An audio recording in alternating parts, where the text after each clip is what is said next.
नमस्कार, आप देख रहे हैं इंडिया डेली का ये डिजिटल प्लेटफॉर्म। आपके साथ मैं हूं किरण। मुर्शिदाबाद, वहां पर हिंसा, इसकी गूंज न केवल देश बल्कि विदेशों में भी फैली हुई है। आपको बता दें कि देखिए, मुर्शिदाबाद हिंसा में कई लोग घायल हो गए, 3 की मौत की जानकारी है और इसी के साथ लगातार बयानबाजी का दौर भी मुर्शिदाबाद हिंसा को लेकर के जारी है। वक्फ कानून जब से बना है उसके बाद से ही मुर्शिदाबाद के अंदर में विरोध के स्वर उठ रहे थे, नाराजगी जाहिर की जा रही थी, लेकिन धीरे धीरे ये नाराजगी जो है हिंसा में तब्दील हो गई और एक समुदाय के लोगों ने दूसरे समुदाय पर जबरदस्त हमला बोल दिया। उपद्रवियों ने खास तौर से यहाँ पर जम करके उत्पात मचाया, उपद्रव मचाया है। लेकिन अब सब कुछ जांच का विषय बना हुआ है, क्योंकि बयानबाजी के दौर में एक दूसरे पर आरोप लग रहा है। जहां बीजेपी कह रही है ममता सरकार उपद्रवियों को बचाने की कोशिश कर रही है, उन्हें संरक्षण दे रही है, तो वहीं ममता सरकार का ये कहना है कि जितने उपद्रवी थे वो बंगाल के नहीं थे, वो मुर्शिदाबाद के नहीं थे, बल्कि वो बाहरी थे, क्योंकि उनकी हिंदी बहुत साफ थी। बाहरी से क्या अर्थ निकलता है ये तो हर कोई समझ सकता है। ऐसे में ये आरोप जो है बीजेपी पर लग रहा है कि बीजेपी उन लोगों को लेकर आई और यहाँ पर मुर्शिदाबाद में ये पूरा हिंसा, ये जो पूरी हिंसा है वो हुई है। अब इसके बाद देखिए, लगातार जांच का विषय जैसे बना हुआ है, तो पहले राज्य सरकार की तरफ से पुलिस के जरिए ही जांच पड़ताल का दौर जारी था, लेकिन अब जैसे जैसे ये मामला जो है वो तूल पकड़ता चला गया, एसआईटी का गठन जो है राज्य सरकार की तरफ से किया गया। एसआईटी अब इस पूरे मामले की जांच करेगी, खास तौर से तुर्की से उसके कनेक्शन को लेकर के 500 रुपए हर एक उपद्रवी को देने के लिए, इससे कनेक्टेड चीजें और पाकिस्तान से भी इसका कनेक्शन जुड़ा है, इससे भी कनेक्ट चीजों की जो जांच है वो एसआईटी करने वाली है। इन सब के साथ आपको बता दें कि एनएचआरसी, इनकी भी जो एक टीम है वो मुर्शिदाबाद पहुंच चुकी है, क्योंकि एनएचआरसी ने ये बताया कि हमारे पास शिकायत आई थी मानवाधिकार उल्लंघनों को लेकर के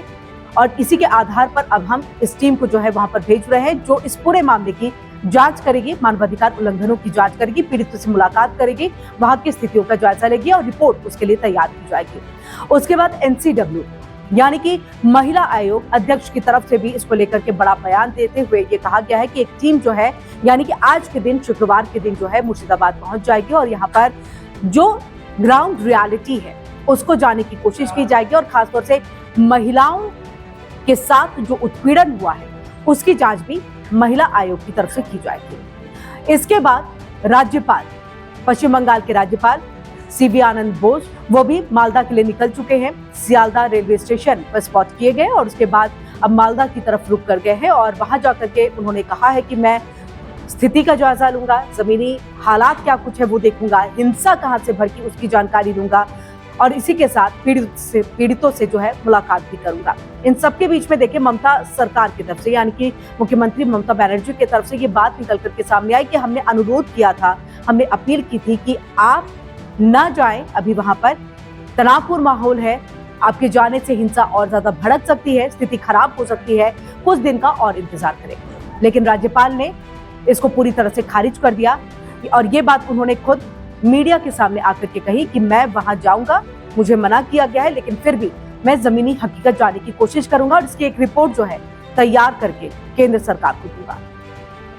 इन सब के बीच में वीएचपी यानी कि विश्व हिंदू परिषद की तरफ से भी 19 तारीख को आह्वान किया गया है कि मुर्शिदाबाद में जो हिंसा हुई है उसको लेकर के और उसी के विरोध में जो है एक प्रदर्शन वीएचपी की तरफ से किया जाएगा।